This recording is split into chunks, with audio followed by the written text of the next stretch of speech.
നമസ്കാരം. ജീവിതം വഴി തെറ്റിയവരുടെ കഥ, ജീവിതം വഴിമുട്ടിയവരുടെ കഥ. ചില നേർക്കാഴ്ചകളിലേക്ക്. പാലക്കാട് നിന്ന് അന്യജില്ലകളിലേക്ക് ദിവസേന കൊണ്ടുപോകുന്നത് ചെത്തിയിറക്കുന്നതിനേക്കാൾ കൂടുതൽ കള്ള്. ഇതിനായി കൂടുതൽ തെങ്ങുകൾക്ക് ടി ടാക്സ് കെട്ടിവെക്കുന്നു. തെങ്ങ് മാർക്ക് ചെയ്ത് കഴിഞ്ഞാൽ എക്സൈസ് അധികൃതർ പരിശോധനയ്ക്ക് എത്താത്തത് വ്യാജ കള്ള് നിർമ്മാണത്തിന് വഴിയൊരുക്കുന്നു. പീപ്പിൾ വാർത്തയെ തുടർന്ന് ചിറ്റൂർ, കൊഴിഞ്ഞാമ്പാറ മേഖലകളിൽ എക്സൈസ് സംഘം പരിശോധന ശക്തമാക്കി. പാലക്കാട് നിന്നാണ് കണ്ണൂർ, തിരുവനന്തപുരം ഒഴികെയുള്ള ജില്ലകളിലേക്ക് കള്ളു കൊണ്ടുപോകുന്നത്. എക്സൈസ് നൽകുന്ന ഒക്ടോബർ 31 കണക്കനുസരിച്ച് 2,82,000 ലിറ്റർ കള്ള് ദിവസവും അന്യജില്ലകളിലേക്ക് പോകുന്നു. ഇതിനായി 795 അന്തർജില്ലാ പെർമിറ്റുകളും എക്സൈസ് നൽകിയിട്ടുണ്ട്. പാലക്കാട് ജില്ലയിൽ ദിവസേന 70,000-ഓളം ലിറ്റർ കള്ള് ചെലവാകുന്നു എന്നാണ് കണക്ക്. തെങ്ങ് ചെത്താനായി തെങ്ങൊന്നിന് 30 രൂപ വൃക്ഷക്കരം കെട്ടിവെക്കണം. പെർമിറ്റ് ലഭിച്ചു കഴിഞ്ഞാൽ തെങ്ങ് മാർക്ക് ചെയ്യുന്നതിന് എക്സൈസുകാർ എത്തും. പിന്നീട് ഇതിൽ നിന്നെല്ലാം കള്ള് ചെത്തുന്നുണ്ടോ എന്ന് പരിശോധനയില്ല. ഇത് മുതലെടുത്താണ് വ്യാജന്റെ നിർമ്മാണം. 10 പേർക്ക് പറഞ്ഞാൽ 100 തെങ്ങനെ ടി അടിച്ചിട്ട് പോകും. ഇവിടെ കയറുന്നത് 2 പേരെ കയറുള്ളൂ. എക്സൈസുകാർ വരുമ്പോൾ ഇവിടെ ടി അടിച്ചിട്ടുണ്ട്, എല്ലാം ചെയ്തിട്ടുണ്ടാവും. പിന്നെ പരിശോധനയൊന്നുമില്ല. പരിശോധിക്കും. പിന്നെ ആര് വരുന്ന ഇവിടെ? ആരും വരില്ല. ചെത്തുന്ന തെങ്ങൊന്നിന് 200 രൂപയാണ് മാസവാടക ഇനത്തിൽ കർഷകന് കിട്ടുന്നത്.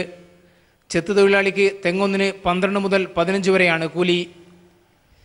ഈ ചെലവെല്ലാം ലാഭിക്കാമെന്നത് തന്നെയാണ് വ്യാജക്കള്ള് നിർമ്മാണം വ്യാപകമാകാൻ കാരണം. ക്യാമറാമാൻ മഹേഷ് പാലക്കാടിനൊപ്പം AK ലതീഷ്. പെൻഷൻ മുടങ്ങിയതിൽ മനംനൊന്നാണ് മുൻ KSRTC ജീവനക്കാരൻ ജീവനൊടുക്കിയത്. കോഴിക്കോട് മായനാട് സ്വദേശി പേരച്ചനാണ് 3 മാസത്തെ പെൻഷൻ മുടങ്ങിയത് കാരണം ആത്മഹത്യ ചെയ്തത്. കോഴിക്കോട് നിന്ന് ബിനിഷ വൃന്ദാവൻ ആ കാഴ്ചകൾ നൽകുന്നു. ഇന്ന് രാവിലെ 4 മണിയോടെയാണ് കിടപ്പുമുറിയിൽ ആത്മഹത്യ ചെയ്ത നിലയിൽ കോഴിക്കോട് മായനാട് സ്വദേശി പെരച്ചനെ കണ്ടെത്തിയത്. 12 വർഷം മുൻപ് ഡ്രൈവറായി KSRTCയിൽ നിന്ന് വിരമിച്ച പെരച്ചന് കഴിഞ്ഞ 3 മാസമായി പെൻഷൻ ലഭിച്ചിട്ടില്ലെന്ന് പെൻഷനേഴ്സ് ഓർഗനൈസേഷൻ ജില്ലാ സെക്രട്ടറി ശശിധരൻ പറയുന്നു. അയാളുടെ സാമ്പത്തിക സ്ഥിതിയൊക്കെ മോശമാവാനാണ് സാധ്യത. കാരണം വർഷങ്ങളായി ചികിത്സയിലാണ് അയാൾ. ഒരുപാട് കാശ് ഒരു മാസത്തെ അയാൾ ചികിത്സാ ചിലവായിട്ട് വരും. 3 മാസം പെൻഷൻ, ഒരു വളരെ കുറഞ്ഞ പെൻഷൻ കിട്ടുന്ന ഒരാൾക്ക് ലഭിക്കാതിരുന്നാൽ ഉണ്ടാകുന്ന ജീവിത പ്രയാസങ്ങൾ അയാൾ അനുഭവിക്കണമല്ലോ. എന്നാൽ ആത്മഹത്യ വാർത്തയായതോടെ പെൻഷൻ കിട്ടാത്തതല്ല കാരണമെന്ന് ചൂണ്ടിക്കാണിച്ച് ബന്ധുക്കൾ രംഗത്തെത്തി. അവർക്ക് ഈ കാഴ്ചശക്തിയൊന്നുമില്ല, മറ്റുള്ളവരെ ആശ്രയിക്കണമല്ലോ എന്ന് കരുതി ഇതാണ്. അല്ല, അതുകൊണ്ടൊന്നുമല്ല, അങ്ങനത്തെ ബുദ്ധിമുട്ടുകളൊന്നുമില്ല. News bureau, Kozhikode. വീട് നിർമ്മാണത്തിന് അർഹതപ്പെട്ട ധനസഹായം യഥാസമയം നഗരസഭ നൽകാതിരുന്നതിനെ തുടർന്നാണ് കടക്കണിയിൽപ്പെട്ട ഗൃഹനാഥൻ ആത്മഹത്യ ചെയ്തത്. ദാരുണ സംഭവത്തെപ്പറ്റി കാസർഗോഡ് നിന്ന് സണ്ണി ജോസഫ് റിപ്പോർട്ട് നൽകുന്നു. കാഞ്ഞങ്ങാട് നഗരസഭയുടെ ഗുരുതര വീഴ്ചയാണ് ഒരു കുടുംബത്തിൻ്റെ അത്താണി തന്നെ നഷ്ടമാക്കിയത്. ധനസഹായവും വീട്ടു നമ്പറും ലഭിക്കാതെ നിരവധി കുടുംബങ്ങൾ സമാന നിലയിലുള്ള പ്രയാസം നേരിടുകയാണ്. കാഞ്ഞങ്ങാട് നഗരസഭ ദേശീയ ദാരിദ്ര്യ നിർമ്മാർജ്ജന പദ്ധതിയിൽ ഉൾപ്പെടുത്തി അനുവദിച്ച വീടിന് നമ്പർ നൽകുന്നത് വൈകിപ്പിക്കുകയും ധനസഹായം ലഭ്യമാക്കാതിരിക്കുകയും ചെയ്തതിനെ തുടർന്നാണ് ചമ്മട്ടംവയൽ അടമ്പിൽ സ്വദേശി മധു നിർമ്മാണത്തിലുള്ള തന്റെ വീടിന് സമീപം കഴിഞ്ഞ ദിവസം തൂങ്ങി മരിച്ചത്. 2 ലക്ഷം രൂപയാണ് ഈ പദ്ധതി പ്രകാരം നഗരസഭ നൽകുന്ന സഹായം.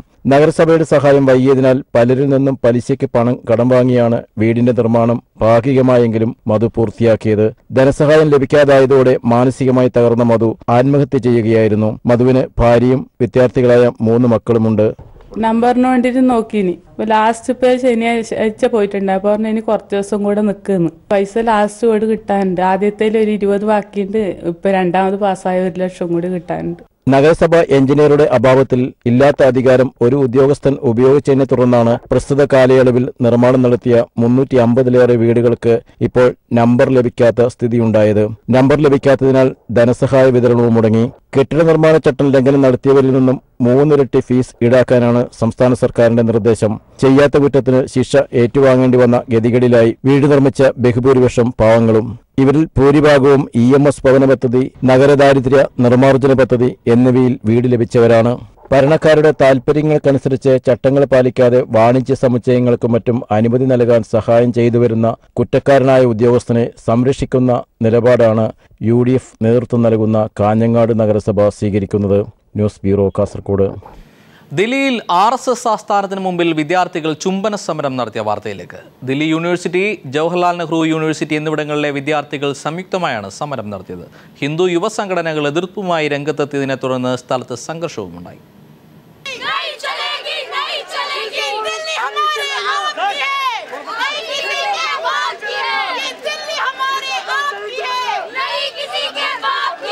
കേരളത്തിലെ ചുംബന സമരം എതിർത്ത ഹൈന്ദവ സംഘടനകൾക്ക് ദില്ലി RSS ആസ്ഥാനത്തിനു മുമ്പിൽ ചുംബന പ്രതിഷേധമൊരുക്കിയാണ് വിദ്യാർത്ഥികൾ മറുപടി നൽകിയത്. ദില്ലിയിലെ വിവിധ കോളേജുകളിൽ നിന്നും യൂണിവേഴ്സിറ്റികളിൽ നിന്നും എത്തിയ വിദ്യാർത്ഥിനികൾ പ്രതിഷേധത്തിൽ പങ്കുചേർന്നു. RSS ആസ്ഥാനത്തിനടുത്തുള്ള ജണ്ടേവാല മെട്രോ സ്റ്റേഷന് മുമ്പിൽ സമരക്കാരെ ആദ്യം പോലീസ് തടഞ്ഞു. വിദ്യാർത്ഥികൾ അവിടെ തന്നെ പരസ്പരം ചുംബിച്ച് പ്രതിഷേധം രേഖപ്പെടുത്തി. ചില ഹൈന്ദവ യുവ സംഘടനകൾ സ്ഥലത്തെത്തിയതോടെ നേരിയ സംഘർഷമായി. പോലീസ് ഇരുവരെയും നിയന്ത്രിക്കാൻ ബുദ്ധിമുട്ടി. തുടർന്ന് വിദ്യാർത്ഥികൾ RSS ആസ്ഥാനത്തെ റോഡ് ഉപരോധിച്ചു. റോഡിൽ കുത്തിയിരുന്ന വിദ്യാർത്ഥികൾ RSS ആസ്ഥാനത്തിനു മുമ്പിലെ റോഡ് വഴിയുള്ള ഗതാഗതം പൂർണ്ണമായും സ്തംഭിപ്പിച്ചു. മലയാളി വിദ്യാർത്ഥികളും സമരത്തിൽ പങ്കെടുത്തു. നമ്മുടെ വ്യക്തി സ്വാതന്ത്ര്യത്തിന് യാതൊരു തരത്തിലും കൈകടത്തലുകൾ വരാൻ നമുക്കതിന് ശക്തമായിട്ട് പ്രതികരിക്കണം. സമരത്തിനിടയിൽ ഹൈന്ദവ സംഘടനകളും വിദ്യാർത്ഥികളും തമ്മിലുള്ള സംഘർഷം ഒഴിവാക്കാൻ പോലീസിന് 2 തവണ നേരിയ തോതിൽ ലാത്തിചാർജ് നടത്തേണ്ടി വന്നു. പക്ഷേ കേരളത്തിൽ നടന്നതുപോലുള്ള കടുത്ത നടപടികളിലേക്ക് ദില്ലി പോലീസ് കടന്നില്ല. കേരളത്തിൽ ചുംബന സമരത്തെ എതിർത്ത ഹൈന്ദവ സംഘടനകളുടെ ആസ്ഥാനത്തിന് മുമ്പിലാണ് ദില്ലിയിൽ ചുംബന സമരം അരങ്ങേറിയത്. ചില ഹൈന്ദവ സംഘടനകൾ എതിർക്കാനെത്തിയെങ്കിലും ദില്ലി പോലീസ് സംയമനം പാലിച്ചു. ദില്ലിയിൽ നിന്നും ക്യാമറാമാൻ ഗോപി കടവലൂരിനൊപ്പം സന്തോഷ് സർലിംഗ്. എറണാകുളം മഹാരാജാസ് കോളേജിൽ ആലിംഗന സമരം നടത്തിയവരെ സസ്പെൻഡ് ചെയ്ത സംഭവത്തിൽ കോടതിയെ സമീപിക്കാൻ ഒരുങ്ങിയാണ് സംഘാടകർ. ചുംബന സമരത്തിന് ഐക്യദാർഢ്യം പ്രകടിപ്പിച്ചായിരുന്നു വിദ്യാർത്ഥികളുടെ ആലിംഗന സമരം. എറണാകുളം മഹാരാജാസ് കോളേജിലെ വിദ്യാർത്ഥി കൂട്ടായ്മയായ ഹഗ്സ് ഓഫ് ലവിന്റെ നേതൃത്വത്തിലായിരുന്നു സദാചാര പോലീസിംഗിനും ചുംബന സമരത്തിനിടെ മറൈൻ ഡ്രൈവിലുണ്ടായ പോലീസ് അക്രമത്തിനും എതിരായ ആലിംഗന സമരം നടന്നത്. സമരം നടത്തിയാൽ കർശന നടപടി സ്വീകരിക്കുമെന്ന കോളേജ് പ്രിൻസിപ്പലിന്റെ മുന്നറിയിപ്പ് അവഗണിച്ചുള്ള സമരത്തിൽ 30ഓളം വിദ്യാർത്ഥികളാണ് പങ്കെടുത്തത്. ഇവരിൽ 10 പേരെ കഴിഞ്ഞ ദിവസം സസ്പെൻഡ് ചെയ്തിരുന്നു. ഈ നടപടിക്കെതിരെയാണ് വിദ്യാർത്ഥികൾ പ്രതിഷേധവുമായി എത്തിയിരിക്കുന്നത്. കോളേജ് നടപടിക്കെതിരെ കോടതിയെ സമീപിക്കുമെന്നും വിദ്യാർത്ഥികൾ പറഞ്ഞു. പ്രിൻസിപ്പൽ മുഖേന കൗൺസിൽ തീരുമാനിച്ചതെന്ന് വെച്ച് കഴിഞ്ഞാൽ ഇത് അവർ കോളേജിൽ ചേർന്നതല്ലാത്തൊരു സമരം നടത്തിയതുകൊണ്ട് അല്ലെങ്കിൽ പ്രതിഷേധം നടത്തിയതുകൊണ്ടാണ് സസ്പെൻഷൻ എന്നുള്ള രീതിയിൽ വീടുകളിലേക്ക് അറിയിക്കുക. അപ്പോൾ ഇതിന് ഞങ്ങൾ നിയമപരമായിട്ട് ഇത് അന്വേഷിച്ച സമയത്ത് ഹൈക്കോടതിയിൽ ഒരു സ്റ്റേ കൊടുക്കാൻ വേണ്ടി എന്ന ഒരു തീരുമാനമുണ്ട്, അല്ലെങ്കിൽ അങ്ങനെ ഒരു ആലോചനയുണ്ട്. അതേസമയം മുന്നറിയിപ്പ് അവഗണിച്ച് സമരം നടത്തുകയും തടയാനെത്തിയ അധ്യാപകരോട് മോശമായി പെരുമാറുകയും ചെയ്തതിനാൽ സസ്പെൻഷൻ നടപടി പിൻവലിക്കില്ലെന്ന് പ്രിൻസിപ്പൽ ഡോക്ടർ TV ഫ്രാൻസിസ് വ്യക്തമാക്കി. News bureau, Kochi. KPCC president VM Sudheeran നേതൃത്വം നൽകുന്ന ജനപക്ഷ യാത്രയ്ക്ക് വേണ്ടി പിരിച്ച പണത്തിന്റെ പേരിൽ കാസർഗോഡ് വിവാദം കൊഴുകുന്നു. കൂപ്പൺ ഉപയോഗിച്ച് നടത്തിയ ഫണ്ടിൽ ഒരു ഭാഗം മുക്കിയതായി കാസർകോട്ടെ 4 നേതാക്കൾക്കെതിരെയാണ് ആരോപണമുയർന്നിരിക്കുന്നത്. കോൺഗ്രസ് നടത്തുന്ന പണപ്പിരിവുകൾക്കൊടുവിൽ വിവാദങ്ങൾ ഉയർന്നുവരുന്നത് സാധാരണമാണ്. രക്തസാക്ഷി ഫണ്ടായാലും കെട്ടിട നിർമ്മാണ ഫണ്ടായാലും KPCC ഫണ്ടായാലും ഇത് പതിവാണ്. VM സുധീരൻ നേതൃത്വം നൽകുന്ന ജനപക്ഷയാത്രയുടെ ചെലവിലേക്ക് കൂപ്പൺ ഉപയോഗിച്ചാണ് കോൺഗ്രസുകാർ കാസർകോട്ട് ഫണ്ട് ശേഖരിച്ചത്. ഇതിനിടെ ജനപക്ഷയാത്രയെ വേണ്ടവിധം സഹായിച്ചില്ലെന്ന DCC ഉന്നയിച്ച ആരോപണത്തെ തുടർന്ന് മഞ്ചേശ്വരം മണ്ഡലം പ്രസിഡന്റ് BM അബ്ദുൽ ഹമീദിനെ ഉടൻ തന്നെ KPCC പ്രസിഡന്റ് VM സുധീരൻ തലസ്ഥാനത്തു നിന്ന് നീക്കി. മഞ്ചേശ്വരം മണ്ഡലം Congress committee president BM Abdul Hameed അദ്ദേഹത്തിന്റെ ഭാഗത്തു നിന്ന് വേണ്ടത്ര സഹകരണം ഉണ്ടായില്ല എന്നാണ് ജില്ലാ കോൺഗ്രസ് കമ്മിറ്റിയുടെ റിപ്പോർട്ട്. അതുകൊണ്ട് ശ്രീ അബ്ദുൽ ഹമീദിനെ മണ്ഡലം പ്രസിഡന്റ് സ്ഥാനത്ത് നിന്ന് നീക്കം ചെയ്തിരിക്കുകയാണ്. കൂപ്പൺ ഉപയോഗിച്ച് പിരിച്ച ഫണ്ടിൽ ഒരു ഭാഗം 4 നേതാക്കൾ മുക്കിയെന്ന ആരോപണം ഇപ്പോൾ ബാക്കി നിൽക്കുകയാണ്. ഇവരുടെ പേര് വിവരം DCC നേതൃത്വം അണികൾക്കിടയിൽ പരസ്യമാക്കിയതിൽ ഈ നേതാക്കൾ ശക്തമായ പ്രതിഷേധത്തിലുമാണ്. എന്നാൽ പിരിച്ച പണം നൽകിയില്ലെങ്കിൽ നടപടി എന്ന ഉറച്ച നിലപാടിലാണ് ഇപ്പോൾ പാർട്ടി നേതൃത്വം. News bureau, Kasaragod. സൗദി റിയാദിൽ 52 മലയാളികൾ ലേബർ ക്യാമ്പിൽ ദുരിതത്തിൽ കഴിയുന്ന കാഴ്ചകളാണ് ഇനി. തൊഴിൽ കരാർ വ്യവസ്ഥ ഏജന്റ് അട്ടിമറിച്ചു. ഒരു മുറിയിൽ കഴിയുന്നത് 40 പേർ. മരുഭൂമിയിൽ തണുപ്പകറ്റാൻ കമ്പിളി പുതുപ്പ് പോലും നൽകുന്നില്ലെന്നാണ് അവരുടെ പരാതി. 3 മാസം മുമ്പാണ് കൊച്ചി സ്കൈവേ എന്ന ഏജൻസി 50,000 രൂപ മുതൽ 1 ലക്ഷം രൂപ വരെ വാങ്ങി 1200 റിയാലിനൊപ്പം ആഹാരവും താമസവും സൗജന്യമാണെന്ന് രേഖാമൂലം ഉറപ്പ് നൽകി ഡ്രൈവർ വിസയിൽ 52 മലയാളികളെ സൗദി റിയാദിലെത്തിച്ചത്. റിയാദിലെത്തിയപ്പോഴാണ് പറഞ്ഞ ശമ്പളവും ഭക്ഷണവും ഇല്ലെന്ന് ബോധ്യമായത്. മാത്രമല്ല, ഇടുങ്ങിയ മുറിയിൽ 40 പേരെയാണ് താമസിപ്പിച്ചിരിക്കുന്നത്. മരുഭൂമിയിലെ കൺസ്ട്രക്ഷൻ നടക്കുന്ന സ്ഥലത്തെ ക്യാമ്പിലാണ് കന്നുകാലികൾക്ക് സമാനമായ ഇവരുടെ ജീവിതം. കമ്പനിയിൽ നിന്ന് ഫ്രീ ആയിട്ട് കൊടുത്ത വിസയാണിത്. ഞാൻ ഓരോരുത്തരുടെ കയ്യിൽ നിന്ന് 80,000, 85,000, 90,000 രൂപ വരെ വാങ്ങിച്ചിട്ടുണ്ട്. ഇത് ഇങ്ങനെ ഒരു അഡ്രസ്സും തന്ന് ഇങ്ങോട്ട് വിട്ടതാണ്. ഇതിവിടെ വന്നിട്ട് അവർ വാങ്ങി വെക്കും, എഗ്രിമെൻ്റാണ്, അങ്ങനെയാണ് ഇങ്ങനെയാണെന്നെല്ലാം പറഞ്ഞിട്ടാണ് വിട്ടത്. നിൽക്കുന്ന അത്രത്തോളം കാലം ഗതികേടല്ലാതെ നല്ലതെന്ന് പറയാനൊരു കാര്യമില്ല. അസുഖങ്ങൾ പിടിച്ചു തുടങ്ങി ഒരു ദിവസം പോലും മര്യാദയ്ക്ക് കിടന്ന് ഉറങ്ങാൻ പറ്റില്ല. മൂട്ടകടിയായിട്ട് എന്ത് ചെയ്യാൻ പറ്റും? ഒരു രക്ഷയില്ലാത്ത അവസ്ഥയിലാണിപ്പോൾ. എല്ലാവരും പെട്ടുപോയി. അവൻ്റെ മോഹന വാഗ്ദാനങ്ങൾ എല്ലാവരും പെട്ടു. ഒരു ഇവർ പറഞ്ഞ ഒരു ഫെസിലിറ്റിയോ ഒന്നുമില്ല. ഇപ്പം തണുപ്പ് ഇങ്ങനെ പിടിച്ചിങ്ങനെ തുടങ്ങുന്നത്, തണുപ്പായി വരുന്നുണ്ട്. ഞങ്ങൾക്ക് പുതയ്ക്കാനുള്ള ഒരു കമ്പിളികളോ അങ്ങനെയുള്ള ഒരു സാധനങ്ങളോ ഞങ്ങൾക്ക് ഇവിടെ കിട്ടുന്നില്ല. ഈ 51-52 ആൾക്കാരും താമസിക്കുന്നത് ഈ ഒരു റൂമിലാണ് ഞങ്ങൾ താമസിക്കുന്നത്. കൊച്ചിയിലെ ഏജൻസി ഇപ്പോൾ കൈമലർത്തുകയാണെന്നും സൗദിയിൽ കുടുങ്ങിയ തങ്ങളെ മോചിപ്പിക്കണമെന്നും സൗദിയിൽ കുടുങ്ങിയവർ ബന്ധുക്കളെ വിവരം അറിയിച്ചു. രാജ്കുമാർ, ന്യൂസ് ബ്യൂറോ, കൊല്ലം. ഉത്തർപ്രദേശിൽ നേരത്തെ അരങ്ങേറിയതുപോലെ തെരഞ്ഞെടുപ്പ് ലക്ഷ്യമിട്ടുകൊണ്ടുള്ള വർഗീയ സംഘർഷങ്ങൾ ബീഹാറിലും വ്യാപകമാവുകയാണ്. BJP ഭരണത്തിൽ നിന്ന് പുറത്തായതിനു ശേഷമുള്ള 1.25 വർഷത്തിനിടയിൽ വർഗീയ സംഘർഷങ്ങളുടെ എണ്ണം 3 ഇരട്ടിയായി വർദ്ധിച്ചു. വളരെ ചെറിയ പ്രശ്നങ്ങൾ പോലും ഇരു വിഭാഗം തമ്മിലുള്ള സംഘർഷമായി ബോധപൂർവം വളർത്തിയെടുക്കുകയാണെന്നാണ് ആക്ഷേപം. ജനതാദൾ യുണൈറ്റഡ് നേതാവ് നിതീഷ് കുമാറും BJPയും ഭരണം പങ്കിട്ട 7.5 വർഷക്കാലത്ത് ബീഹാർ വളരെ ശാന്തമായിരുന്നു. എടുത്തു പറയാവുന്ന ഒറ്റ വർഗീയ ഇലകള പോലും ഈ കാലയളവിൽ ഉണ്ടായില്ല. എന്നാൽ കേന്ദ്രത്തിലേക്കുള്ള നരേന്ദ്രമോദിയുടെ വരവോടെ സഖ്യം തകർന്നു. കഴിഞ്ഞ വർഷം ജൂണിൽ BJP പുറത്തായി. തുടർന്നുള്ള 1.25 വർഷത്തിനിടയിൽ 170 വർഗീയ സംഘർഷങ്ങളാണ് ബീഹാറിലുണ്ടായത്. മാസത്തിൽ 10-ലധികം, സാധാരണ ഉള്ളതിൻ്റെ 3-4 ഇരട്ടി. സംസ്ഥാനത്ത് അധികാരം പിടിക്കാൻ ഹിന്ദു സംഘടനകൾ ആസൂത്രിതമായി നടത്തുന്ന ശ്രമമാണ് ഈ സംഘർഷങ്ങളെന്ന് JDU ചൂണ്ടിക്കാട്ടുന്നു. 2012 ജൂൺ മുതൽ ഡിസംബർ വരെ വർഗീയ സ്വഭാവമുള്ള 24 സംഘർഷങ്ങൾ മാത്രമാണ് ഉണ്ടായതെങ്കിൽ BJP ഭരണത്തിൽ നിന്ന് പുറത്തായ ശേഷം 2013 ഇതേ കാലയളവിൽ 87 സംഘർഷങ്ങൾ ഉണ്ടായി. നിസ്സാര പ്രശ്നങ്ങളെ ചൊല്ലി ഹിന്ദു മുസ്ലിം വൈരം വർദ്ധിപ്പിക്കാനുള്ള തീവ്ര ശ്രമം തന്നെ നടക്കുന്നു. വടക്കേന്ത്യൻ സംസ്ഥാനങ്ങളിൽ ശക്തി തെളിയിച്ച BJP അടുത്തതായി ലക്ഷ്യം വയ്ക്കുന്ന 2 സംസ്ഥാനങ്ങളാണ് JDU ഭരിക്കുന്ന ബീഹാറും സമാജ്വാദി പാർട്ടി ഭരിക്കുന്ന ഉത്തർപ്രദേശും. ഉപതെരഞ്ഞെടുപ്പുകൾ ലക്ഷ്യമിട്ട് UPയിൽ വർഗീയ സംഘർഷം സൃഷ്ടിക്കുന്നത് നേരത്തെ വാർത്തയായിരുന്നു. ഉത്തർപ്രദേശിൽ ലോക്സഭാ തെരഞ്ഞെടുപ്പിൽ BJP വൻ വിജയം നേടിയ ശേഷം 12 സീറ്റുകളിലേക്ക് ഉപതെരഞ്ഞെടുപ്പുകൾ നടന്നിരുന്നു.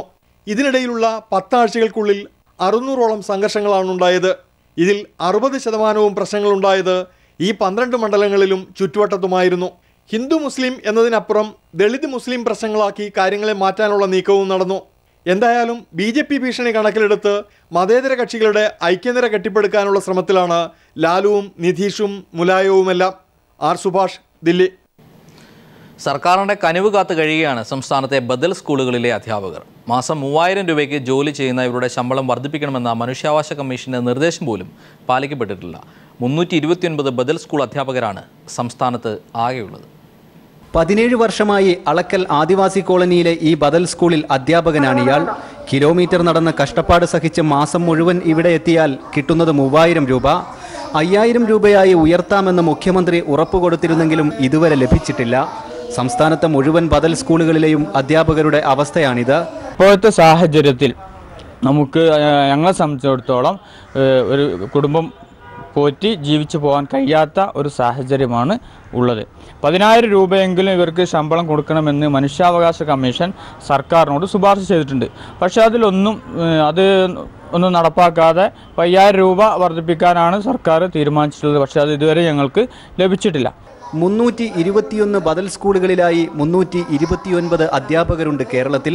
മുഴുവൻ മലയോരങ്ങളിലോ തീരദേശങ്ങളിലോ മറ്റു പിന്നാക്ക മേഖലകളിലോ ആണ്. എണ്ണത്തിൽ കുറവായതുകൊണ്ടാവാം അധ്യാപക സംഘടനകൾക്ക് പോലും ഇവരെ ആവശ്യമില്ല. ബദൽ സ്കൂളുകൾ LP സ്കൂളുകളായി ഉയർത്താനുള്ള സർക്കാർ തീരുമാനം വർഷങ്ങൾ കഴിഞ്ഞും കടലാസിൽ മാത്രം. അധ്യാപകരുടെ ദുരിതം മനസ്സിലാക്കിയ മനുഷ്യാവകാശ കമ്മീഷൻ ശമ്പളം 10000 രൂപയാക്കി ഉയർത്തണമെന്ന് നിർദ്ദേശിച്ചിരുന്നെങ്കിലും അതും നടപ്പായിട്ടില്ല. KT സ്വാലിഹ്, മലപ്പുറം.